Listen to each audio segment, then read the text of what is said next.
Good afternoon and good morning, everyone, and welcome to the launch event for Democracy Derailed, a look at Sudan's precarious information environment from 2019 to 2022. Thank you for joining us today. My name is Tessa Knight, and I'm a research associate with the Digital Forensic Research Lab, also known as the DFRLab. Democracy Derailed is a look at Sudan's information ecosystem, both on and offline. In the report, you'll find a range of information from technological capacity to laws around press and freedom of speech, how citizens navigate internet shutdowns, as well as look into disinformation and how it was weaponized. My co-author, Lujain Al-Siddig, and I are going to spend a little bit of time talking about some of our research. But as you'll note from the title of the report, our research ended in 2022. We did not want to have an event where we ignored the current conflict that has irrevocably changed Sudan. Although our research concluded before the conflict broke out, we will be drawing parallels between our report and what we are seeing on the ground. This will be followed by a conversation between Cameron Hudson and Dr. Amal Hamdan, who will talk about foreign policy and what the international community should be doing to assist Sudan. After that, there will be a panel with Khulud Khair, Rakhdan Ursud, Lujain, and myself, moderated by Omnia Shaukat. Before I pass over to Lujain, I wanted to thank Humanity United for their generous support in funding this project. I also wanted to let everyone know that throughout our event today, you're encouraged to send in questions in English and also in Arabic to our participants to answer. I'll direct you to askac.org, so that's askac.org, where you can type in your questions. And I will now hand over to Lujain. Thank you, Tessa, and hi, everyone. Thank you again for joining us today. So my name is Lujain Al-Siddig. I'm a senior investigative analyst at Code for Africa, and I'm here today to talk a little bit about our report. So I wanted to start by saying that when we started this research back in 2022, we had a different name for the report in mind. So it used to be called the Information Precarious. And we called it that because everything we researched at that time felt like small roadblocks or obstacles in Sudan's way to democracy. It's safe to say that this changed after April 2023. And because of that change, we had to change the title. And the new title, Democracy Derailed, is not to imply that everything that happened has completely blocked any way for us to achieve democracy, but it's to acknowledge that the country is now on a different path.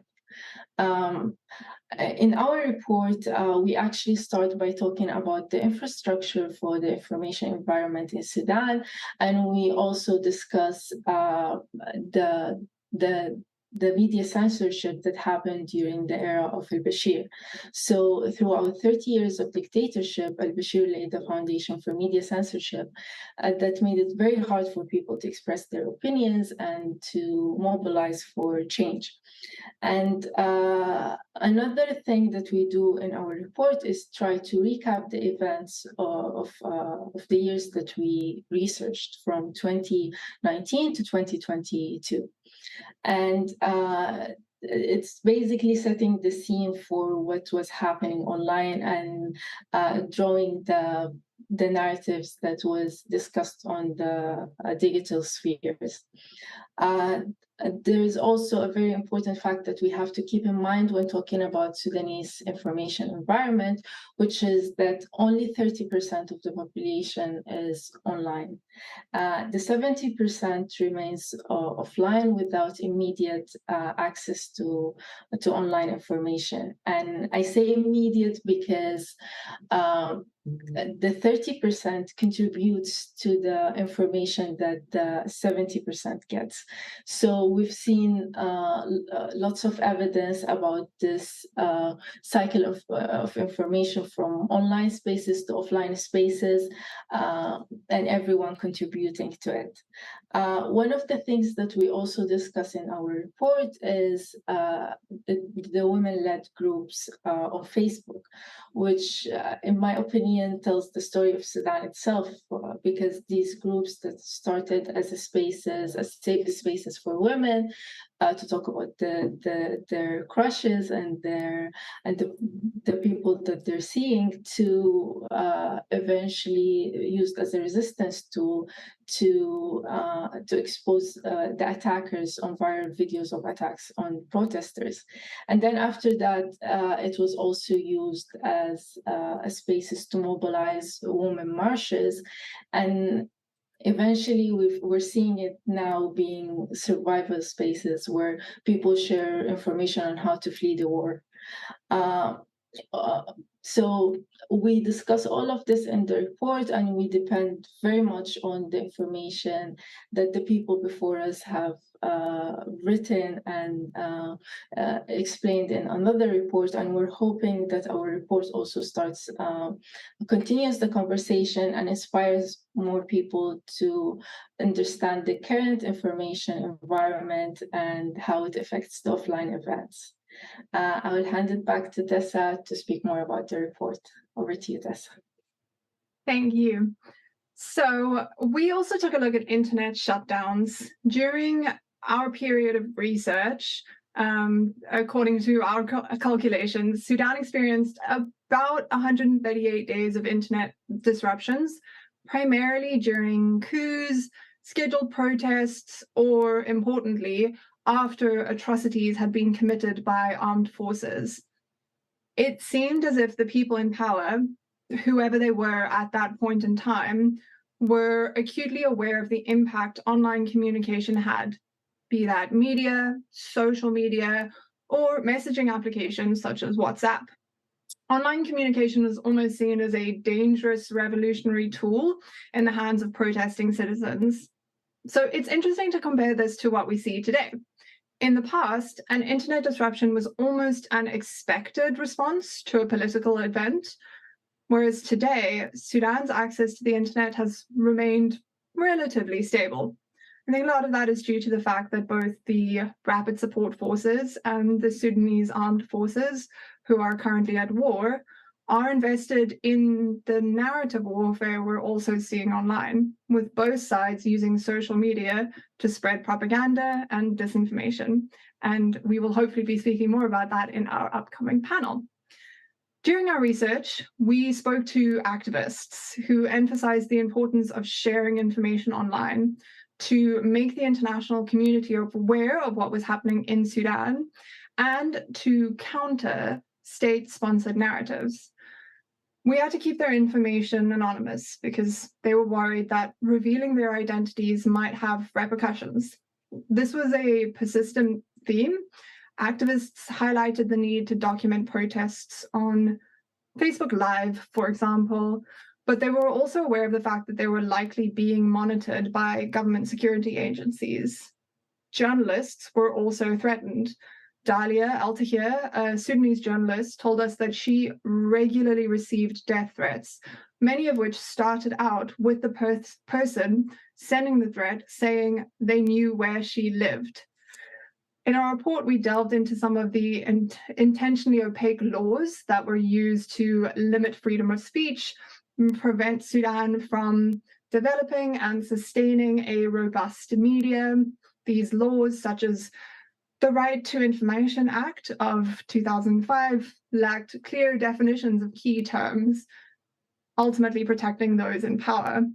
Some, such as the 2020 amendment of the National Security Law, gave the Sudanese Intelligence Service the right to search and seize citizens' data without a court order. And hopefully, if you read the report, you'll see there's quite a lot of information on the different laws that were used and abused. This is just a brief look at some of the information included in our report, which I'm happy to say is available in both English and in Arabic. And I'm now going to pass over to Dr. Amal Hamdan and Cameron Hudson, who will be zooming out and taking a look at how the international community can support Sudan right now. Thank you for having me. My name is Amal Hamdan, and I'm a governance expert focusing on election systems, constitutions, and transitional justice with a focus on Sudan. I'm going to hand over to Cameron now so that we can get our conversation started. Hi, thank you, Amal. Good morning and good afternoon, everyone. My name is Cameron Hudson. I'm a senior associate in the Africa program at the Center for Strategic and International Studies, but I'm also a longtime Sudan watcher. And I was really happy to be a part of this project because, like many of you, I had a front row seat to the exciting and since heartbreaking events that have come to define Sudan's democratic revolution for the better part of the last 5 years. Like my colleagues have already said, this report and my part of the report was initiated and field work was done prior to the dramatic turn of events that occurred in April of this year. And so while much of this feels a bit like ancient history, I think, as Tessa said, there's a lot of value in looking back at the lessons and drawing parallels to the efforts to fight disinformation today, because inshallah, there will be a time very soon, hopefully, when we are once again discussing ways to support civilian democratic rule in Sudan. So for that reason, I want to highlight just a few of the key findings and recommendations that I arrived at looking at the role of the United States in trying to bolster the then transitional government's effort to fight disinformation. I think first, though, you have to take a little bit of a step back and look at the position that Washington was in. And I think the first overarching finding for me was that Washington was really ill-postured and slow to foresee the monumental political opening occurring in the early days of the revolution, and then further delayed by its own web of restrictions and prohibitions, some of them self-imposed, some imposed by the U.S. Congress, that limited its ability to scale up resources to the transition civilian government in a timely manner.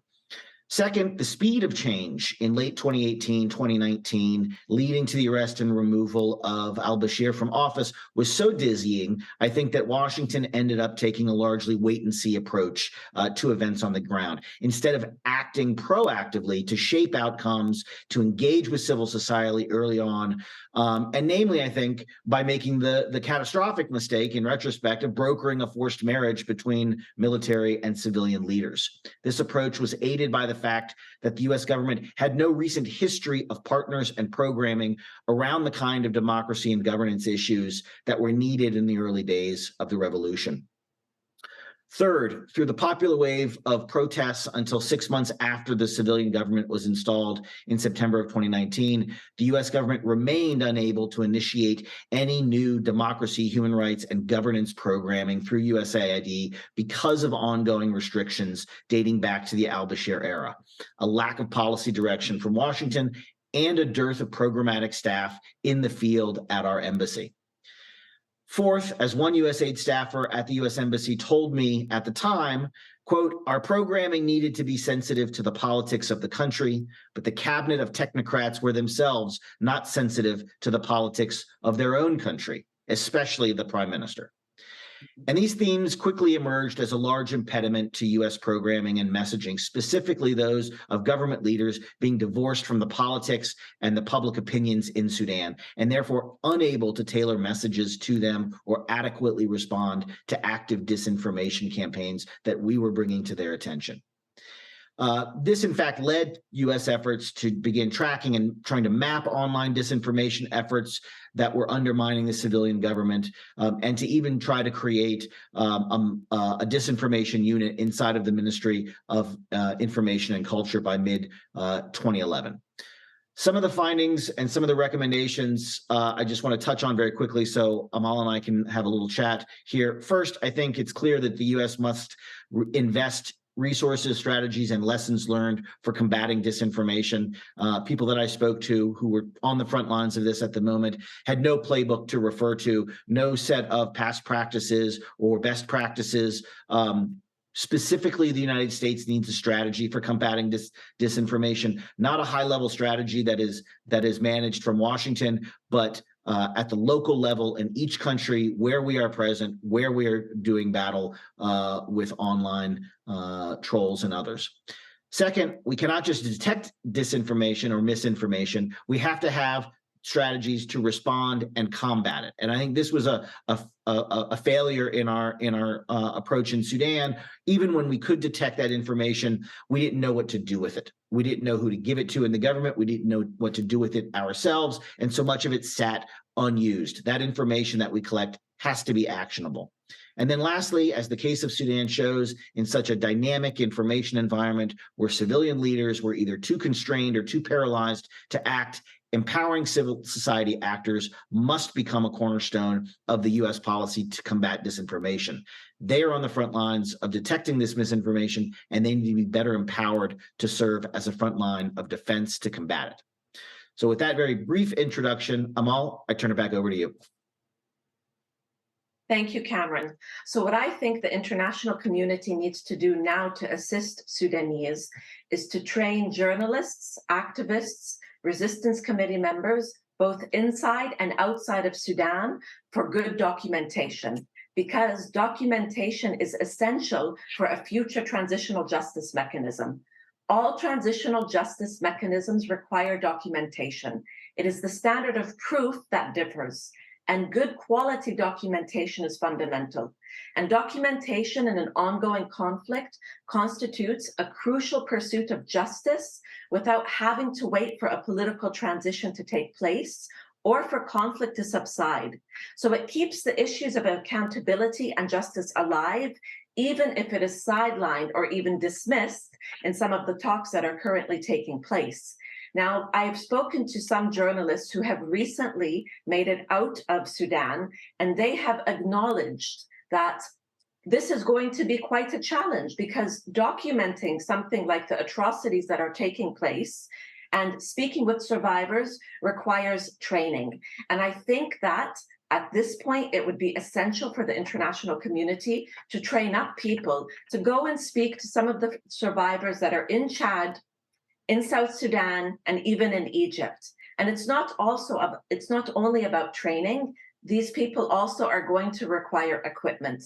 If we recall in 2011, when the war or uprising in Syria first started, there was a number of international organizations that provided Syrian activists and citizen journalists with technology and equipment to be able to report and document some of the ongoings. I think that this is essential right now for Sudan, and it doesn't only have to take place within Sudan. As I said, there are plenty of, we know how many survivors have fled Darfur and are currently in Chad.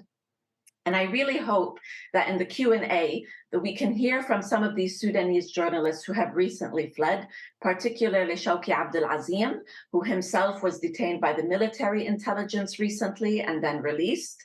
And during the transition was also detained a number of times by the military, so that he can really discuss what is needed. Also speaking to people that are from Darfur about what needs to happen, they have urged that the international community coordinate any efforts. We know from before this war started that coordination amongst the international community in Sudan could have been better. There's been plenty of discussion about this, but I would urge that if there's going to be this kind of training and support and offering technological assistance to the Sudanese, that the international community really coordinate its efforts so that there isn't duplication, and also to make sure that this important documentation is used in a future transitional justice mechanism. Over to you, Cameron. Well, thank you, Amal.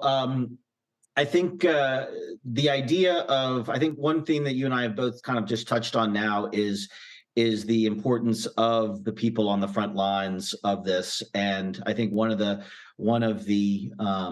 failures of the international community is really trying to engage that community of people, right? I sort of have made the joke repeatedly that, unless you come to some European cocktail party in Khartoum, then you're not on the radar of U.S. diplomats finding out what they're doing, right? And so I want to ask you, how do you think that that the international community can better engage with the people on the front lines? And certainly, as you point out, a lot of these front lines are in Darfur. They're in very distant, remote areas. They're not necessarily in the capital all the time. How can we better direct support, the kind of support that you and I are both talking about, to those folks? Thank you for that question, Cameron. There absolutely needs to be a reset of the entire way the international community has been dealing with Sudan. There are plenty of Sudanese organizations that are already in Sudan and are able to be documenting these things. One of these organizations is, and I believe it's called the Youth for Observers. I can't recall their entire name right now, but it is an organization that is spread across 18 of Sudan's states. They are still on the ground. The international community should be engaging with these kinds of organizations, but there's also plenty of human rights organizations that are still in Darfur. And then we also have organizations that are outside of Sudan that, for example, the international community can be supporting efforts of these organizations to go to Chad, for example, and the number of journalists that have been forced to flee Sudan. The international community can be training up these journalists and engaging with them for them to lead any assessment that takes place and any documentation that takes place. And this, for example, could happen through coordination with the Sudanese Journalist Syndicate, which was democratically elected, and its members are quite well known. There's also a number of veteran journalists who have remained in Sudan, for example, Muhammad. So there are plenty of pro-democracy journalists who are still in Sudan that can be given support. And of course, I can't emphasize enough supporting resistance committees who are outside of Khartoum to be giving this kind of support to them. So for them to be leading these kinds of efforts. Over to you, Cameron.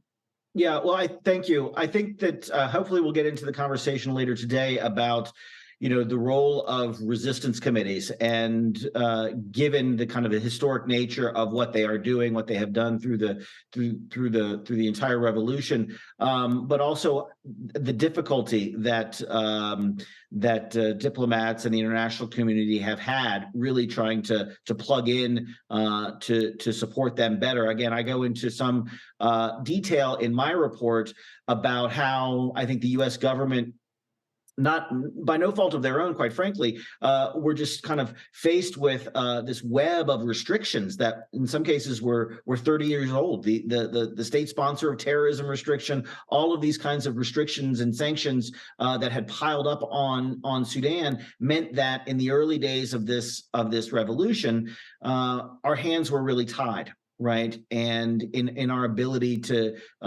program the kind of support that was needed. We also had no history of doing that because of the restrictions that had been in place.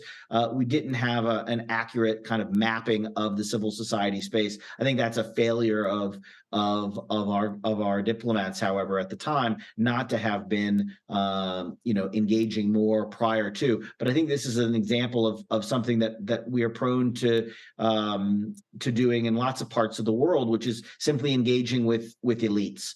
And keeping our engagement at a very elite level, showing access to a prime minister or to an information minister, and thinking that we have done the job, when in fact, as we point out in this report, that many of those ministers themselves came from overseas, came from the diaspora, were not necessarily working with a political constituency in the country, didn't necessarily have their finger on the pulse. So So I think these are all questions that will emerge and themes that will emerge in the course of this conversation. I want to pass it back over to Omnia to take us away to the next part of this. But Amal, thank you very much for this interlude. Thank you. Thank you so much. Thanks, everyone, and welcome everyone to the panel part of this conversation. I hope you all had a chance or had some time to kind of skim through the report. And I just wanted to tell you that it's jam-packed, even though it's not very long, but it's really jam-packed because in this report, Tessa and Lujane discuss how the revolution, the media, the laws, women, shutdowns, Russian misinformation campaigns, COVID misinformation campaigns, online and offline, have all really been extremely visible in our general misinformation or general information ecosystem in Sudan. And they give us really strong examples that sometimes kind of take us to different times or different points of the timelines of the revolution, because the report focuses on a very interesting period of our contemporary history, which is 2019 to 2023. So I'm really excited to bring Lujane, Tessa, Khulud, and Raghdan to this conversation. And I want to start by introducing everyone. Let me start with Tessa. Tessa is a research associate for the Sub-Saharan Africa region at the Atlantic Council Digital Forensic Research Lab. Tessa worked as a news journalist for 2 South African media companies before joining the lab, where she discovered her passion for tracking misinformation and disinformation and the spread of digital propaganda on the African continent. I want to also introduce Lujane. Lujane is a senior investigative data analyst at Code for Africa. She has a background in computer science and over 4 years experience in data-driven analysis. Before transitioning to data analysis, Lujane wrote articles on politics and technology for BuzzFeed, MIT Technology Review, and Andaria. There's also Khulud here with us. Khulud is the founding director of Confluence Advisory, a think tank that used to be in Khartoum, that works on policy research. And Khulud has over a decade's experience in research, aid programming, youth engagement, and policy in Sudan across the Horn of Africa. She's also written numerous pieces, especially as of recent. I think I came across Khulud 2-3 years ago, and I think everyone in this audience must have as well. She's written fantastic analysis pieces for several international publications and has provided analysis for different research and policy institutions as well as media institutions as well. And last but not least is Raghdan. Raghdan is a co-founder of Beam Reports, Sudan's first media company dedicated to countering misinformation and disinformation through investigative reports, data journalism, and fact-checking. Raghdan's background is in political communication, and she has over 15 years of experience working with international organizations and tech companies supporting democracy and governance programs. Raghdan is a champion for protecting media and international freedoms globally with a focus on MENA and Africa. So let's start our panel with a question directed towards Lujane. Lujane, how are you doing? Good. Great. I wanted to ask you, because you mentioned in your introduction, but also strongly in the report, that there was a very dynamic engagement between online and offline communities due to the cultural setup of Sudan and Sudanese societies. Please elaborate for our audience, how are these two interplaying in the information ecosystem during this political volatility, or this period of political volatility from 2019 to 2023? Thank you, Omnia. So to answer your question, I think that we normally look at the period where we were when people were mobilizing for the protest and a pre-revolution era as the time where the intersection between online and offline was very evident. But the thing is, it travels more than that, because even though we could have seen the impact of, for example, when Sudanese Professional Association would call for a protest, we would see that the people who show up for the protest are not necessarily just the people who are online, but the offline people get to know about it through their communities, through their friends, and through how activists were using every surface to promote for these protests. Another very important example was also the information flow during the transitional period that has some sort of disinformation within it.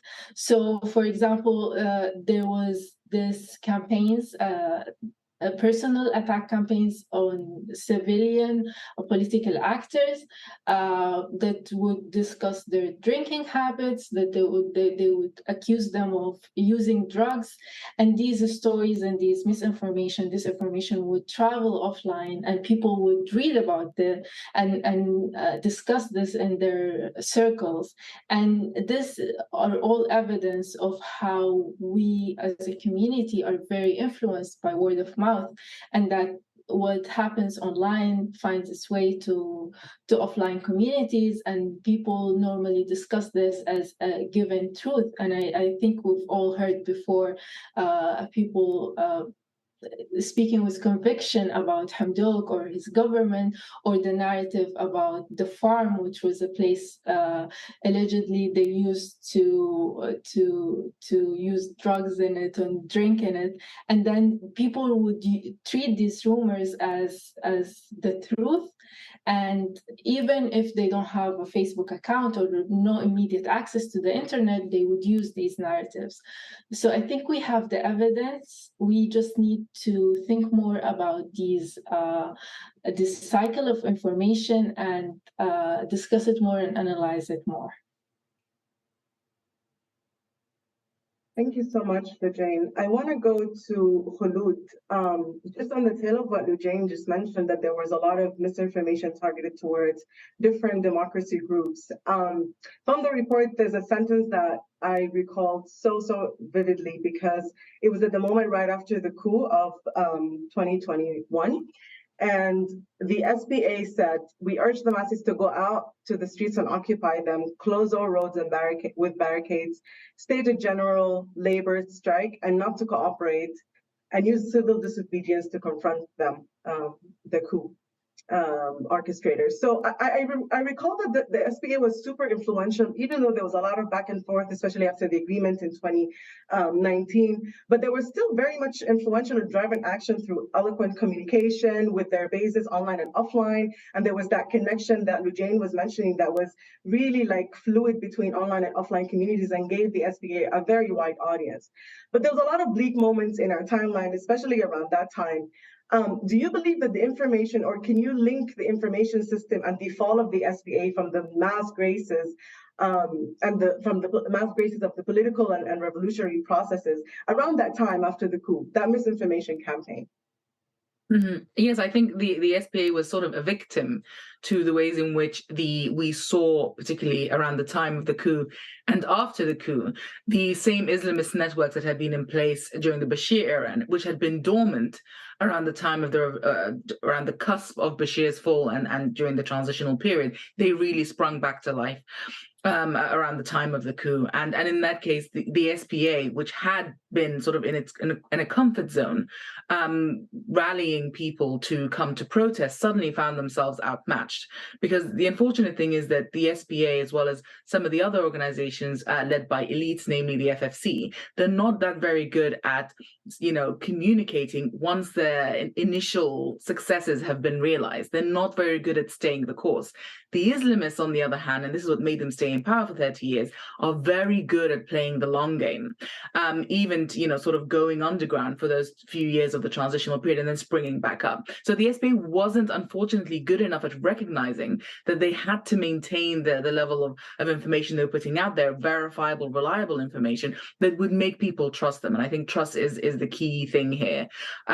What we also saw was that during the revolution, the SPA played a much greater role in rallying. But by the time the coup happened and the SPA had become more and more part and parcel of the governing elite during the transitional period, that role of mobilizing a broad swathes of people actually fell to the resistance committees. And so, the SPA, unfortunately, there too, ceded a lot of ground that it previously had to other pro-democracy actors. Now, obviously, the resistance committees are much closer to the ground and therefore have a lot more legitimacy. And they also have, of course, an ability to maintain their sort of maximalist political stances, because they were never embroiled in any government. They were never part of any governing structure to a meaningful degree. And so you see that those roles sort of start to take very different trajectories. And there again, we see this now, actually, the ways in which the Sudanese political sort of landscape, particularly in the pro-democracy groups, has been bifurcating, has been splitting up, has been fracturing. And, the challenge now, as it was then, is how to bring them closer together. A good place to start is common communications and common positions. Thank you so much. So just where you left off, what are some other good practices that these democracy groups can use as lessons learned from the past to the new way forward? So, obviously, in a country where you've had 30 years of Islamist rule, and, we have to remember that the Bashir regime was very good at controlling the flow of information.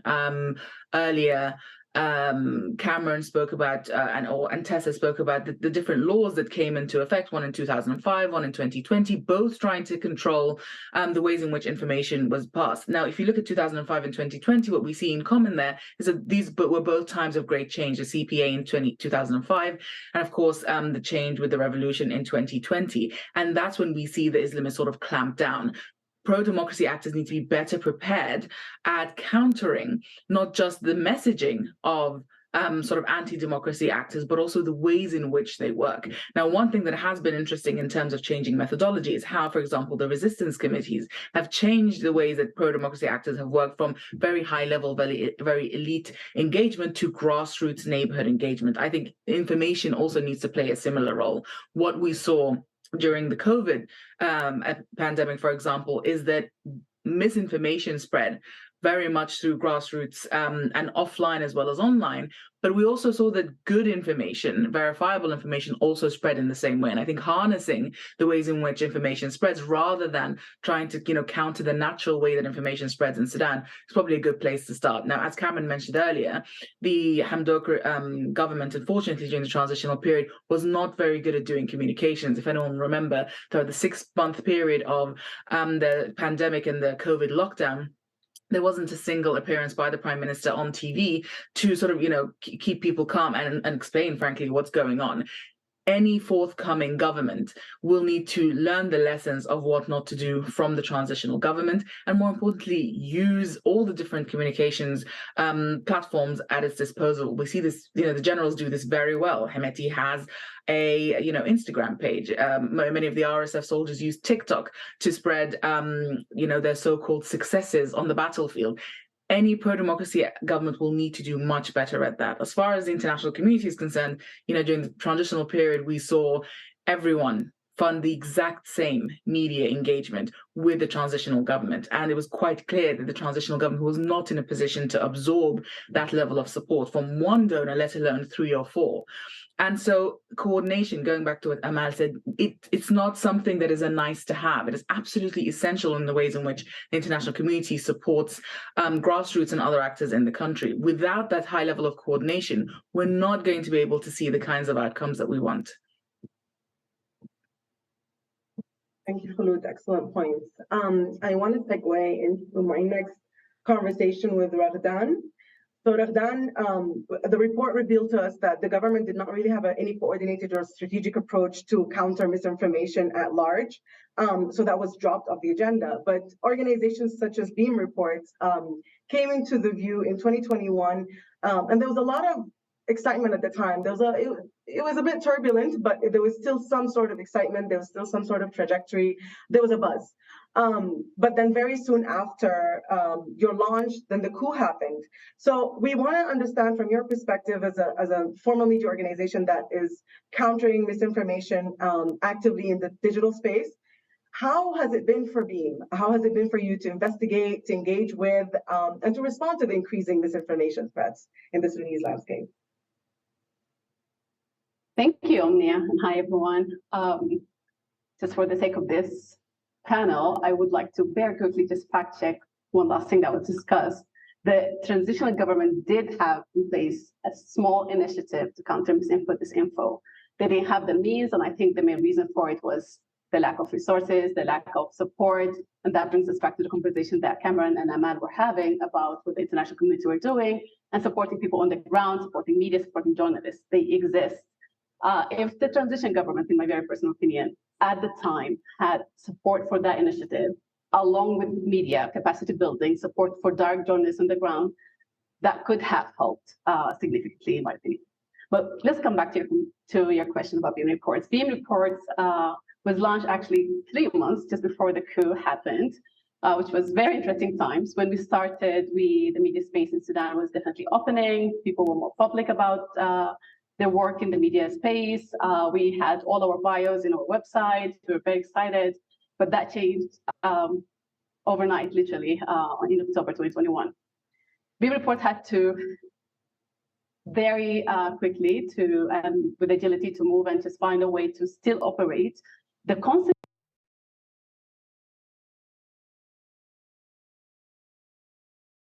extremely hard for companies like ours, like this primarily online, to operate. To overcome this, Beam Reports have structured itself in a way that is present on the ground, but also have people in diaspora.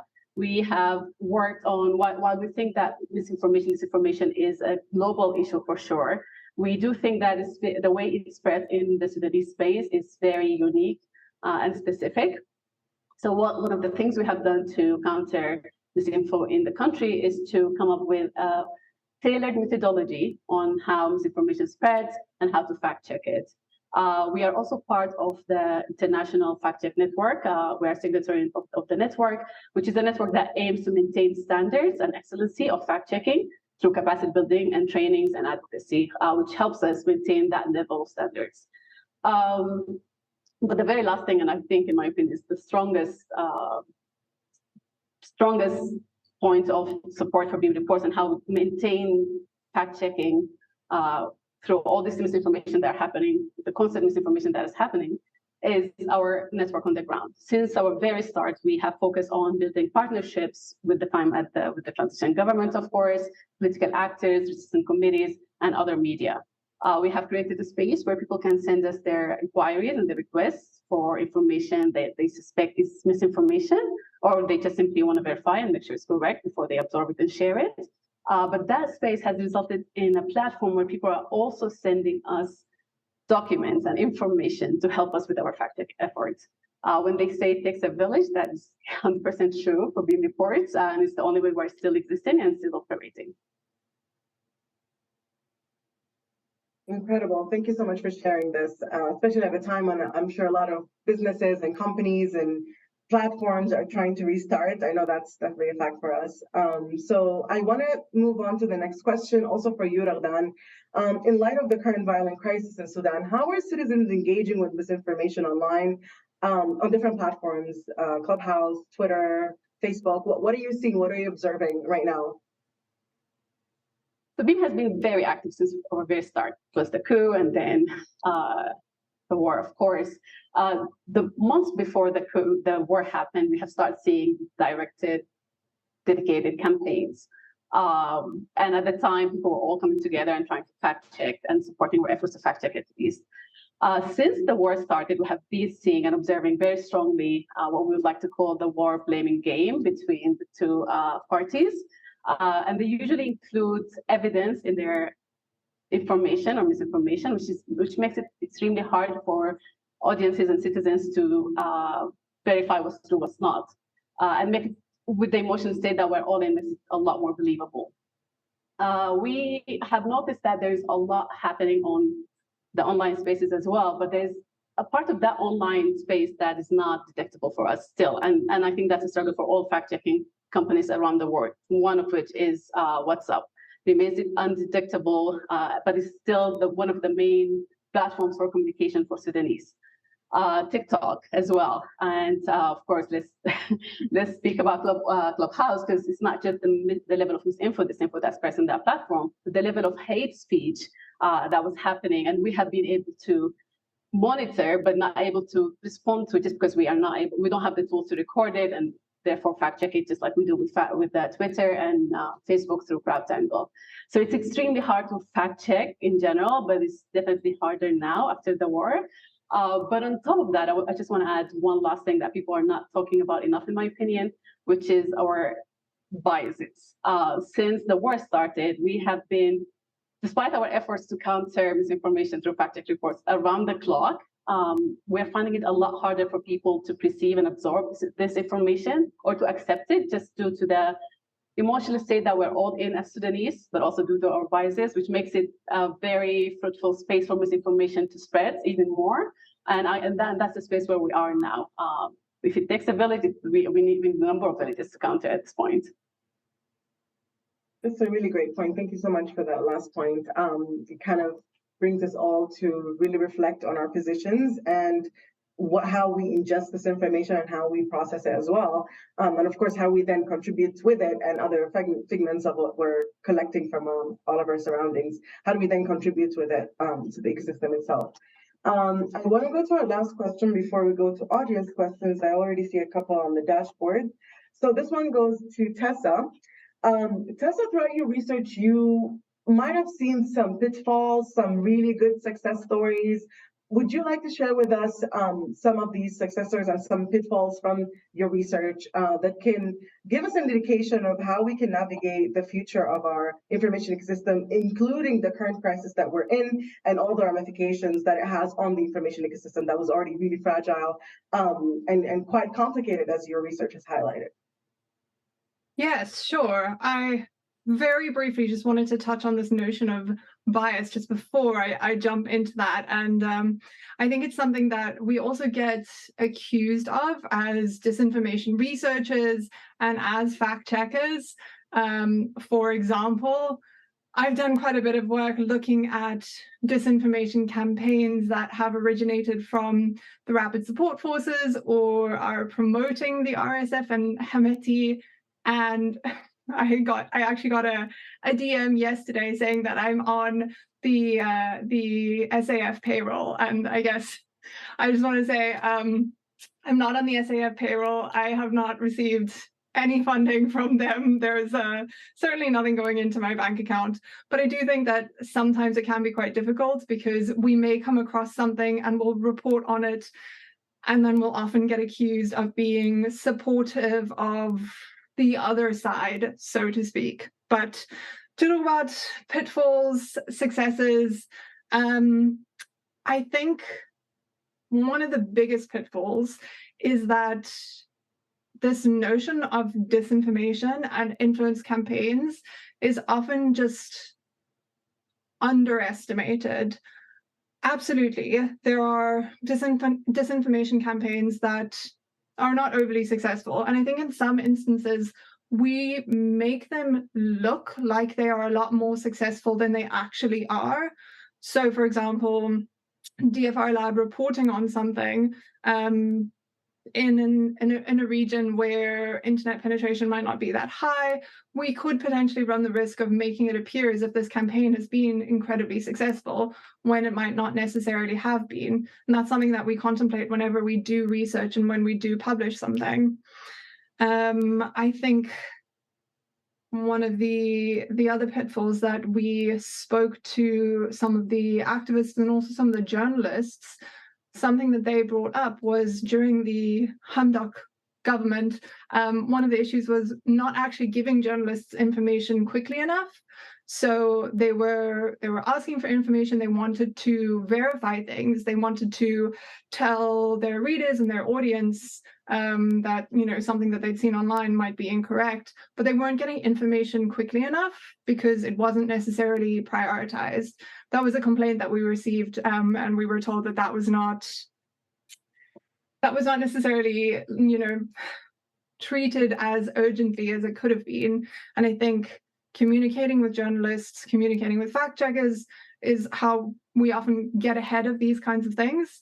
So it's obviously very important. It's quite difficult to say that this is important right now in Sudan when obviously that's not the biggest issue. yeah, I think ultimately I'll highlight what's been said by multiple people so far.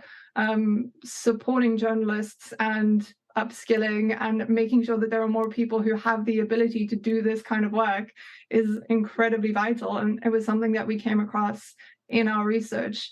There were instances where we spoke to people who had done their own open source investigations. They had geolocated something, for example, but they were very nervous to publish it online because they were worried about the ramifications. They were worried that if they put their research out there, if they went against the narrative that was being spread by any particular side, they were worried that that might impact them, that they might be targeted, for example. They were doing their own sort of citizen journalism and open source investigative work, but they were very worried that there'd be repercussions for publishing that. We encountered people, and I've had people since starting doing work on Sudan, I've had Sudanese message me and say, you should look at this, DFRLab should publish this. And they've done all of the work, but they're too nervous to publish it themselves. And we need to change that. That needs to not be the case. Sudan needs to not be a society in which people are afraid to challenge the dominant narrative. So I hope in the future these like online investigative sleuths who are actually doing this kind of work with very limited means, with like internet access, are able to publish their work, are able to put that content out there without worrying that they could be targeted for doing so.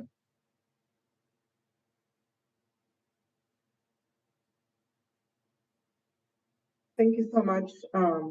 Yeah, these are really very sober points that you've discussed, and I think there's definitely a lot more to learn from that very short period of time than we could really have gotten from the 30 years of Bashir's rule, just because of how dynamic, how fast-paced, how the rhythm of everything, and of course the technology, the role of technology in these years has been, or in shaping the political, let's say, present and future. That role has been very, very profound. I want to read us some questions, but I think one that's been repeated a lot is, where can we find the report? So the report is, I try to post the link on the chat. I'm not sure if people can see it, but the report can be found in the Atlantic Council website. I can try to make sure that people have that, but also if you're following on social media, it's pasted in a couple of the tweets and posts. I wanted to start with a question from Huwaida. So she says, can you include a selection of podcasters representing various inclinations within the Sudanese political spectrum to help diffuse the hate speech that are occurring on platforms like Clubhouse and Facebook? So this effort may be particularly important as Sudanese individuals are known to be extremely opinionated, and this approach may help to clarify facts and provide context amidst the growth of misinformation. So this is possibly one of the solutions that she's proposing, or asking if this has been in practice by any institutions or by any media or rights organizations. I think this could be a question for all. Does anyone have any information on whether there are efforts on platforms like Facebook and Clubhouse to then have, people are representing different inclinations to help diffuse the hate speech? Any information around that? Maybe you can point her towards some platforms or efforts. I think Ragdan might be a good person to feed into this. I was just gonna thank you, Khalud. It's an excellent question, and it's definitely not a problem that the reports in itself can solve. But one of the things that we're trying to work on, and we have focused on it primarily after the war on April 15, is human rights violations documentation and hate speech documentation. We want to understand how over the narrative, how it was spreading, to be able to come up with solutions for it from our end. As a media company, the best thing we can do is to raise awareness and to write pieces that explains how just a chat on Clubhouse or a word that you say on a comment on Facebook can result to physical violence. So through our reporting, we are We're trying to raise awareness about the linkage between what happens online, what happens offline. And actually, there's a report that we published, if I'm not mistaken, I think we already published it, that is about hate speech and the current war that is ongoing and how it's added to it. So as a media company, that's what we're trying to do from our end. And I don't think it's something that Beam Reports can do alone. A lot of other media companies need to work on. And I know Andrea had a bit of work on that front as well, if you want to mention it, Andrea. I know you're a moderator, but I know you have done this work. Yes, we did. We did along the COVID and vaccine misinformation. Yeah, so we worked on that specifically. I think there's also a fantastic campaign on social media, particularly on Twitter.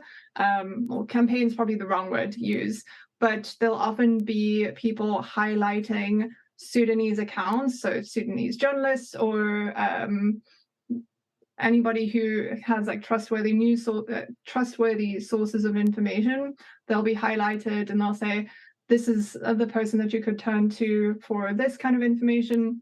That was particularly evident at the start of the war, when we saw a lot of the international community was saying, how do we donate? What can we do? It was very confusing. There wasn't really any sort of centralized way to donate, and I saw quite a lot of people rallying around that and trying to say, this is where you should go, trust this person has all the information, and just directing people.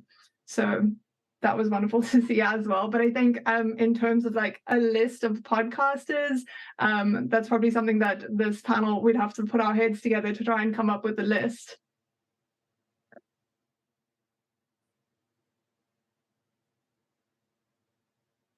Thank you so much.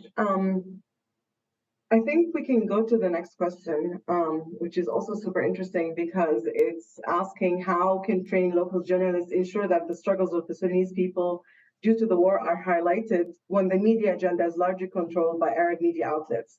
Additionally, most Sudanese people are currently receiving their information from social media platforms like Facebook, Twitter, and WhatsApp, which are flooded with misinformation.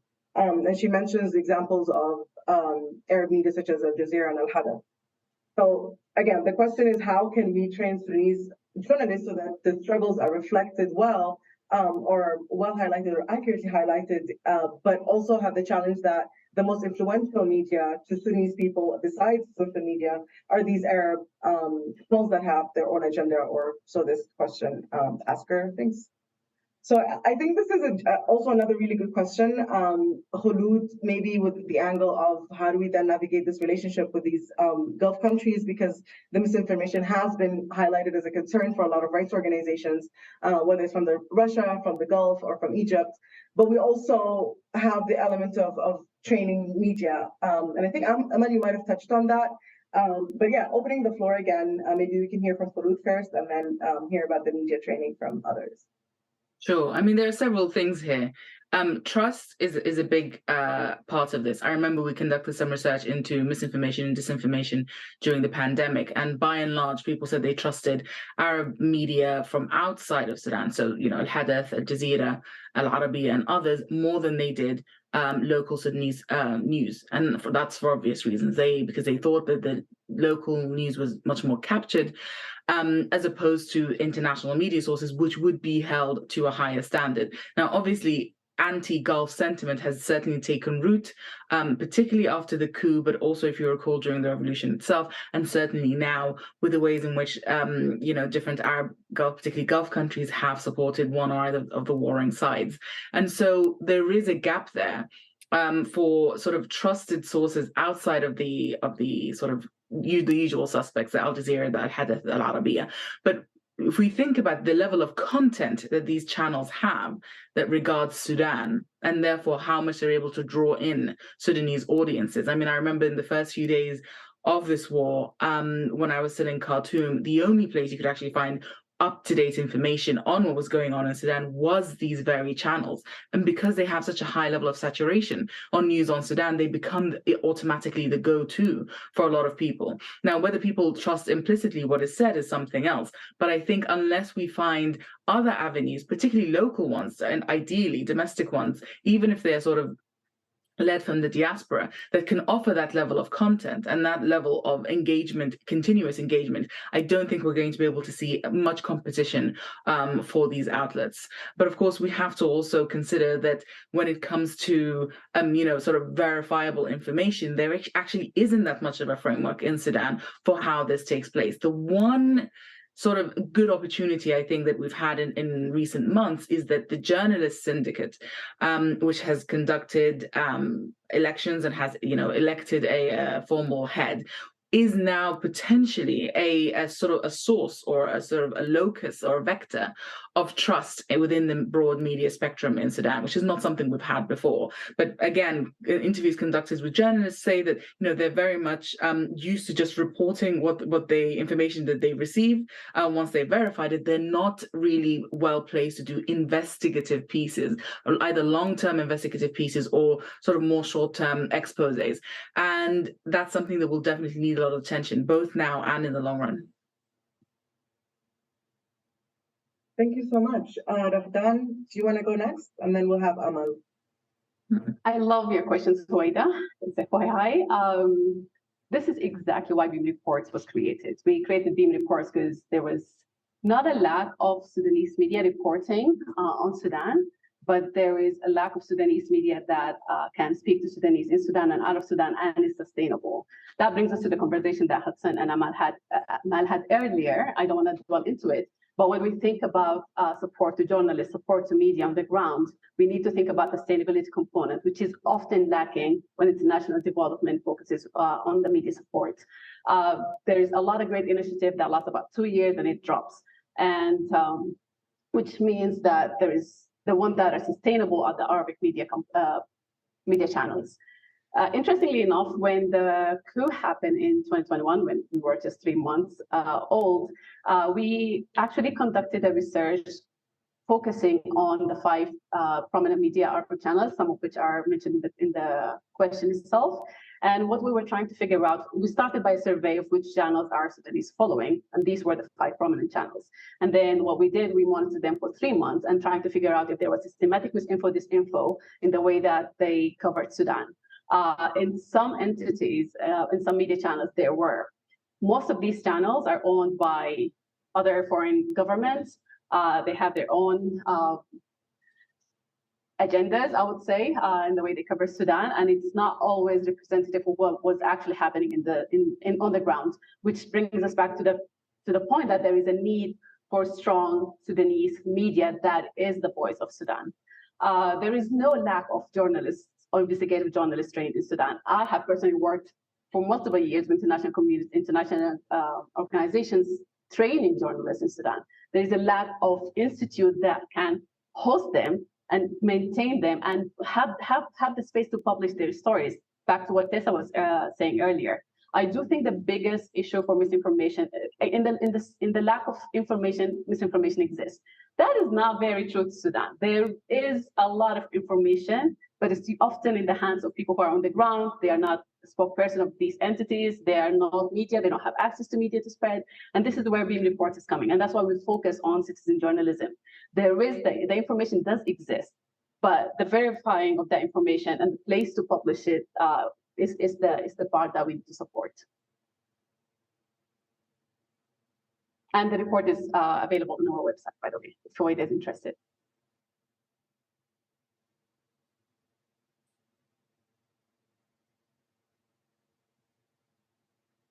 I think Amal wanted to come in if I was right. Is that right, Amal?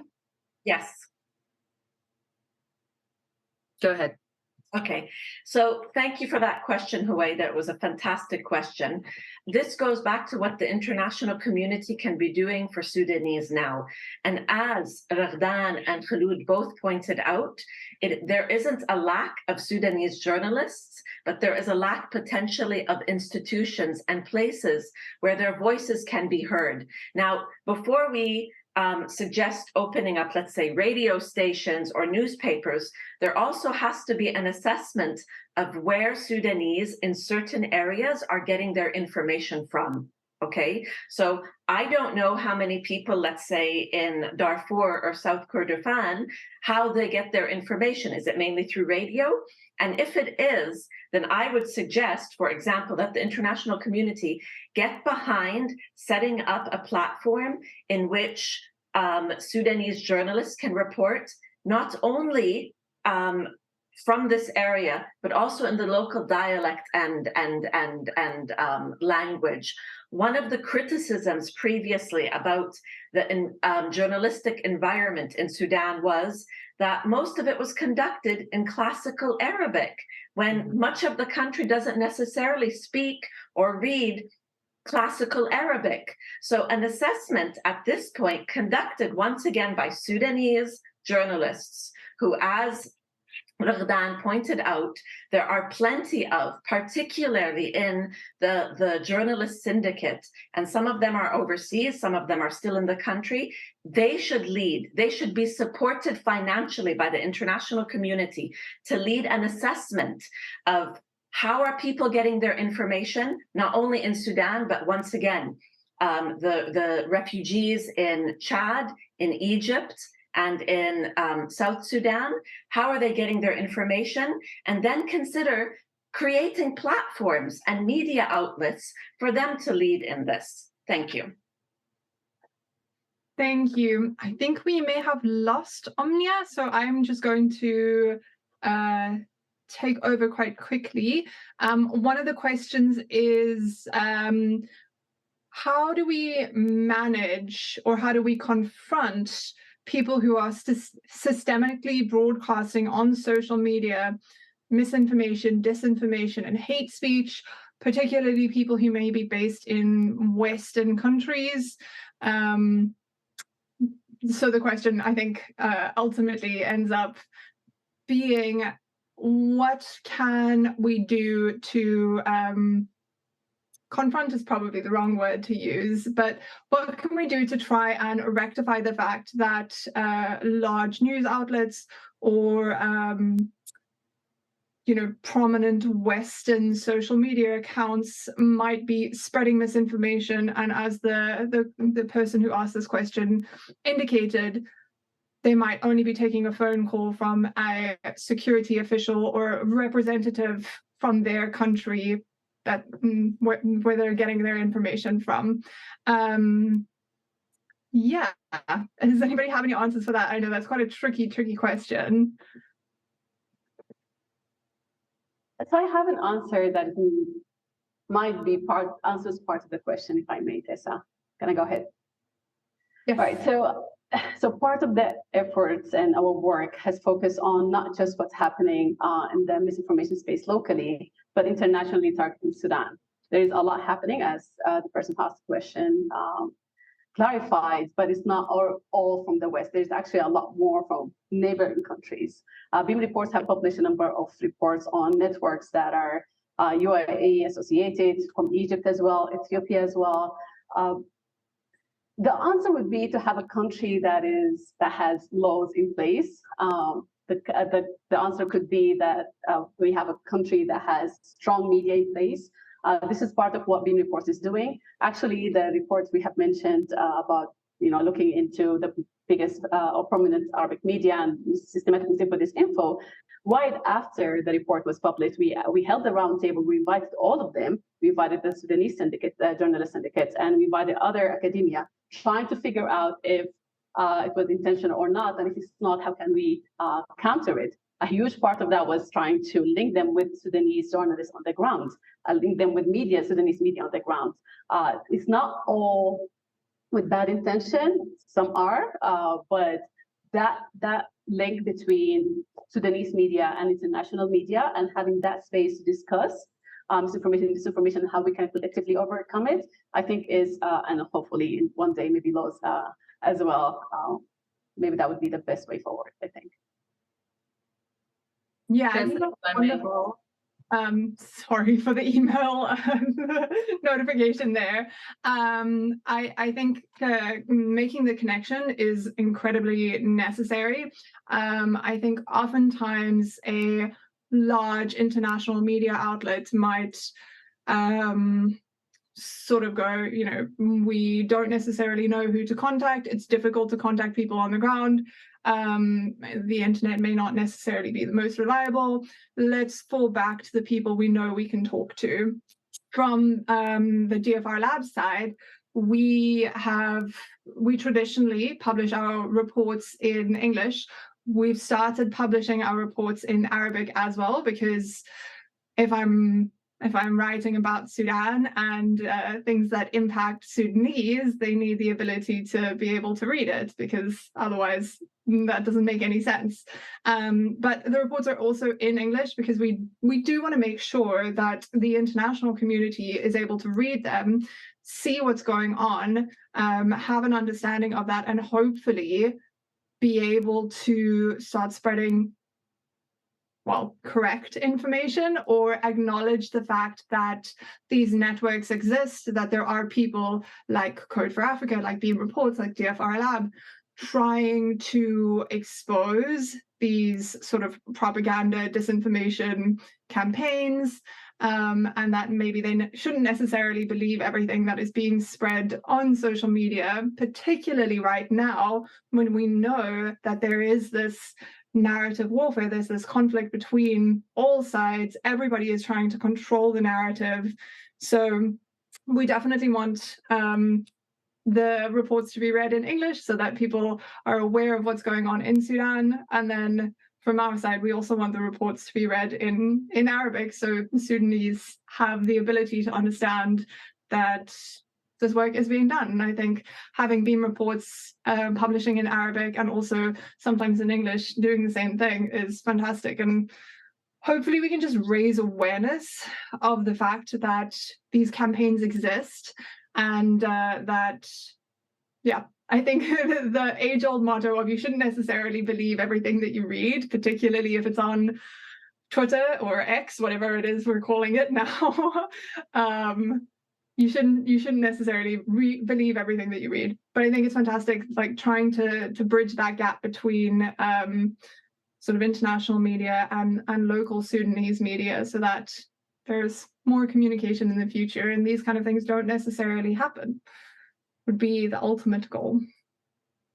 I just wanted to add one more point to this question, because just like a random shout out to all the individuals on social media, especially on Twitter, who would confront this information and normally call out people when they spread false information, and when sometimes you might stumble upon a video that is being reused and mislabeled, and then someone would organically come and say, no, this is not, this is from way before that, and this is this information, and it clarifies the situation. And I think I've been seeing that more and more now, and I think that we should encourage this kind of behavior, and it's a way for us to not just depend on organizations, but also empower individuals to encounter this information as well. I think it's if I may just jump in, I think it's a very difficult thing to do in general, but beyond the structural issues of having the right kinds of organizations in place that can do very responsive and very reactive fact-checking and verification, what we're dealing with right now is a very polarized political space. And the discourses that we see arise not just because someone heard something somewhere, but because somebody, actively wants to push forward a certain narrative. I mean, something that, for example, many of us might see as a perfectly non or uncontroversial statement like end the war is by some seen to be quite a highly politically charged statement. And so what this war has done is also made it such that we're not actually starting on the same basis or the same sort of foundations of assumptions. Doing fact checking and verification right now in that kind of climate is far, far more difficult. I think Khadan would agree. What I think needs to happen is, something that's more responsive that can, I'm not sure if there are any automated verifications or something, some kind of software that can help with a lot more, with a high volume of misinformation and disinformation, but something that is a lot more responsive, something that is potentially digital, something that is easily shareable. I think we need to sort of look into those more, and I haven't really seen much of that kind of setup when it comes to verifying misinformation and disinformation, but certainly that is needed. Okay, I believe we have lost Omnia again, but I think for the last few moments, I'm going to just pass the mic to each one of our panelists. If there is one or two sentences that you would like to say to just wrap everything up, then that would be wonderful, and then we will conclude. So I think Lujen, if you have any final thoughts, please feel free. I would say that I would just repeat what I said in the introduction, because I think that the research that we've done depends so much on the research that was done before us, and hopefully what we contributed with is also the base and reference for other people to continue analyzing, understanding the information environment in Sudan. And over to you, Ragdan. Thank you, Jane. I think I would say that exactly what this panel aimed for is to bring academia, to bring media, to bring research, to bring international development entities along together to try to counter and support each other in this effort. When I say it takes a village, definitely doesn't mean Sudanese alone. So I would like to see more collaboration on that front. I would like to also say that we are extending our presence in the countries that Ahmad have mentioned, where Sudanese now exist after the war. They have already existed, but they're in more numbers, I would believe. And one of the things we're trying to do is also build a Sudan fact check network, where we will aim to have journalists, exact journalists that Ahmad has mentioned, in these places where we can train them on the methodologies that we have created, a training curriculum that we came up with. Back to Khulud's point about finding a way that responds faster to misinfo, disinfo. I wish that existed. I would love to see it. I think it's extremely hard to have one, especially when it comes to Sudan. I did say that misinfo, disinfo is a global issue, but the way it spreads and the tactics that are used and the way people respond to it is just extremely, extremely tailored to the Sudanese context. And you just need stronger media. You need more journalists trying to counter it. Just to explain that context itself is a huge of an effort.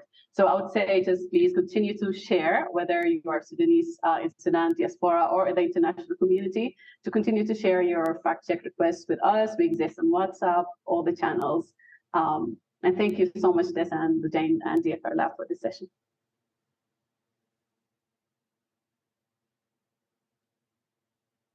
Khulud, would you like to give some parting thoughts? Sure. I mean, I think we have to recognize that Sudan has been through an inordinate amount of change over the past 5 years. From revolution to a transitional period to a coup and now war. That's a lot of change in a very short space of time, which means that just gathering information, verifying information, something which is already quite difficult to do, becomes that much more difficult. I think in all this, we can't forget that really what we're seeing is it's a lot of grassroots activists and our grassroots actors are the ones that are maintaining the sort of the trust networks, the social fabrics of the country. They're the ones responding to humanitarian needs. They're the ones who are sort of maintaining the backbone of the positive changes that we want to see in Sudan. And so, not to put more pressure on them, but they can also be the people to spread, sort of quote unquote good information, verifiable information, to try and counter some of the misinformation and disinformation out there. They're also, could be good conduits for the kinds of information and the kinds of messaging that could counter hate speech. We're seeing a lot of that in some of the sort of peripheral states, for example, in the east, Kassala, Gaddarif, etc., as well as in other parts of the country, of course, notably Darfur as well. relying, I think, on these local networks which already exist and which have been, quite good and quite robust, and quite good at maintaining the momentum of change. I think that would be a very good sort of investment when we're trying to think about how we get to the level of disinformation and misinformation that is spread at more sort of local levels. I think oftentimes what we tend to do is look at elite narratives, what different politicians say, for example, political parties, of course, the two principals and the belligerents themselves, including, of course, their institutions, staff in the RSF, a lot of diaspora actors who are very good at sort of, maintaining the spotlight on themselves. I say this as someone who's in the diaspora. Oftentimes we lose sight of local narratives and more particularly local actors and what they can do. Those that are in a position to and are willing to work on countering misinformation and disinformation should not be exempted from this kind of work.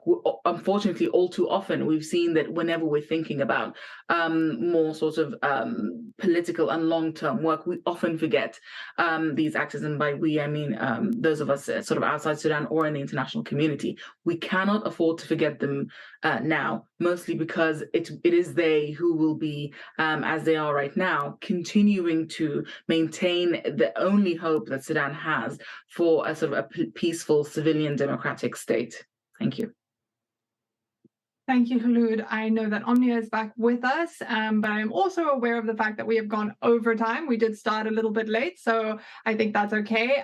Omnia, if you want maybe 2 sentences to round us up, and then we can conclude the panel. Great, thank you, and apologies everyone for my technical issues. I would say that from this amazing panel, we learned that there's so much still to be done, but essentially it was a really great panel because it divided roles across different people, different segments, and gave different labels of responsibilities to people. But essentially, as actors in the digital space and as actors also in the offline space, we all need to be very wary of the different proxy wars that are happening online and offline, specifically in the area of misinformation, disinformation, and really touching on very fragile points in our current present life, which is our democracy, the future of the country, the violence, the human rights abuses, the disenfranchisement of a lot of populations and communities in the country. So all of this is to say that we all need to be very diligent in how we approach not only investigation, engaging with, but also the sharing of information online, and also very critical of all the different voices that we're seeing online, knowing that there are internal as well as external interventions that are happening in this online space, derailing democracy, but also everything else with it, to be honest. Thank you so much, everyone. Thank you for your valuable insights, for your experiences, for the different anecdotes. I highly recommend that the report is out there. It's online. I highly recommend that audience members take a look, skim through it.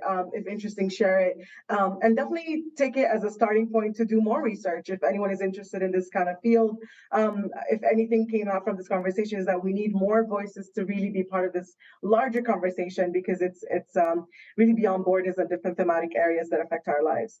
So with that, I wanted to conclude, and sorry for going above time. Thanks again, everyone. Amal, Hudson, Lejane, Tessa, Ramdan, and Khulud. If I didn't forget anyone. Yeah, thanks Atlantic Council, and thank you the lab as well for hosting us. Yeah, it's been great. Thank you, everyone. Thank you. Thanks. Bye.